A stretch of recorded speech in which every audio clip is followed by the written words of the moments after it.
Pertanyaan selanjutnya, Shalom Pak Estra Soru, saya mau tanya gimana caranya jadi orang Kristen yang benar-benar di dalam Tuhan. Soalnya saya baru jadi Kristen. Dulu saya nggak punya agama sama seperti orang tua saya.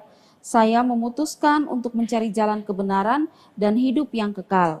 Mungkin saya harus baca apa atau gimana? Soalnya saya dengar-dengar dari teman saya, Tuhannya orang Kristen akrab banget. Bapak sama anak saya memutuskan cari tahu di Google, tapi banyak yang menyesatkan saya. Tolong Pak, saya harus gimana? Ya, yang paling penting adalah saudara mendengar Injil. Injil itu kabar baik. Nah, yang termasuk di dalam Injil itu adalah pertama-tama Injil memberitahu kita bahwa kita semua ini orang berdosa. Tidak ada satupun manusia yang tidak berdosa. Bahkan sejak lahir kita sudah berstatus orang berdosa. Biarpun berbuat dosanya belum, tapi status sebagai orang berdosa itu ada, sifat dosa itu sudah ada. Nanti sifat dosa itu yang berbuah melalui perbuatan dosa. Nah itu, maka semua kita ini orang berdosa, itu hal pertama yang harus saudara sadari. Termasuk untuk saudara sendiri, saudara adalah orang berdosa. Kedua adalah Allah itu adalah Allah yang adil. Allah yang suci. Karena Allah itu suci, maka dia tidak bisa bersekutu dengan orang berdosa. Karena Allah itu adil, maka dia tidak bisa membiarkan orang berdosa tanpa dihukum. Karena dosa adalah pelanggaran akan hukum-hukum Allah. Dosa adalah penyerangan terhadap kekudusan Allah. Maka Allah yang adil itu harus menghukum orang berdosa. Kalau ada orang berdosa tidak dihukum, Allahnya menjadi tidak adil. Kalau Allah itu adil, maka harus menghukum orang berdosa. Maka dalam Nahum 1 ayat 3 dia bilang Tuhan itu panjang sabar, besar kasih setianya, tapi tidak sekali-kali membiarkan orang yang bersalah. Ya. Nah, Tuhan itu harus menghukum. Hukum dengan hukuman apa? Ada banyak bentuk hukuman Tuhan, tapi hukuman paling maksimal yang diberikan itu adalah dengan melemparkan semua orang berdosa itu ke dalam neraka selama-lamanya. Nah, terhadap hukuman Allah ini, manusia tidak punya jalan keluar apa-apa. Banyak orang, banyak agama itu memikirkan bahwa dengan berbuat baik, dengan amal saleh mereka, dengan semua perbuatan-perbuatan saleh mereka akan bisa bebas dari hukuman Allah. Tapi itu menjadi sesuatu yang mustahil. Karena apa? Karena kita sendiri tahu dalam pengalaman hari-hari kita bahwa pelanggaran kita tidak bisa ditutupi dengan perbuatan baik kita. Saudara melanggar sesuatu aturan coba. Ya, saudara tonjok orang di jalan. Lalu saudara akan dihakimi, tapi sebelum dihakimi saudara pergi kemana-mana buat baik, segala macam sumbang sana sumbang sini, lalu nanti pas hari penghakiman saudara akui bahwa saudara memang telah tonjok orang, tapi saya sudah menutupnya dengan perbuatan-perbuatan baik saya, karena itu saya menolak untuk dihakimi. Bisa? Tidak.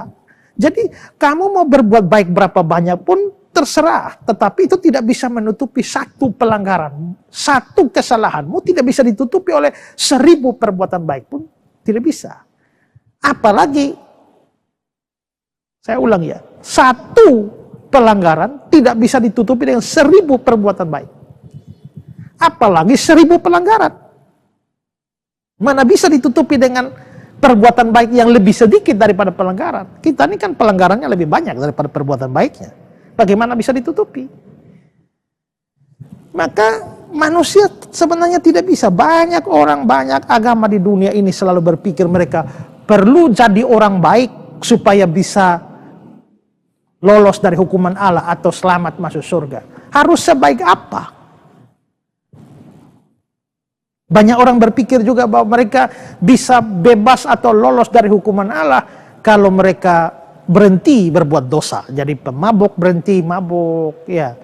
Perampok berhenti rampok, tukang maki berhenti maki, tukang curi berhenti mencuri.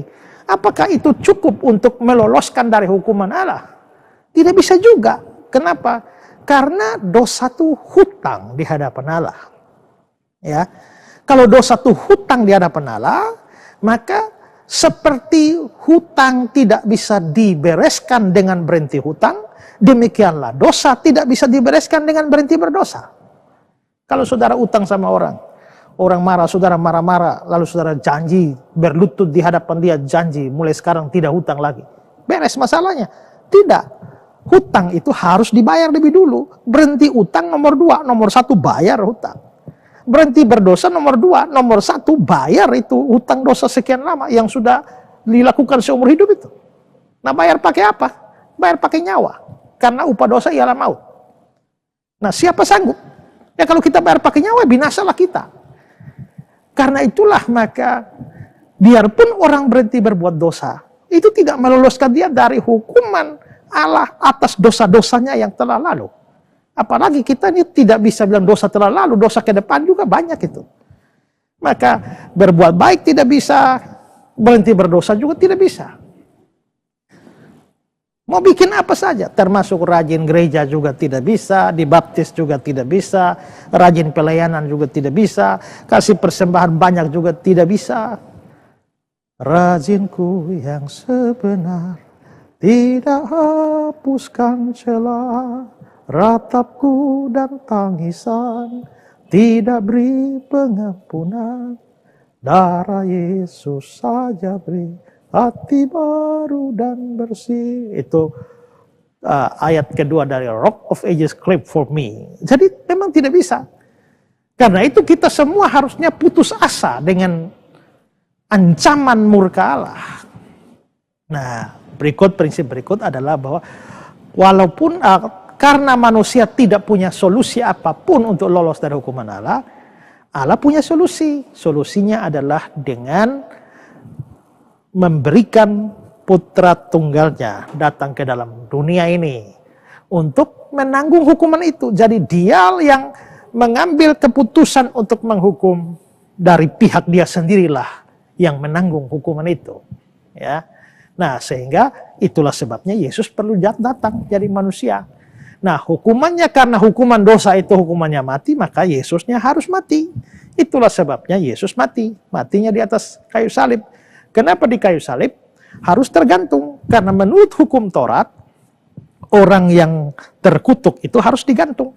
Kita semuanya orang terkutuk. Kalau Yesus mau menanggung kutuk kita, ya dia harus mati seperti orang terkutuk dalam zaman PL, yaitu tergantung.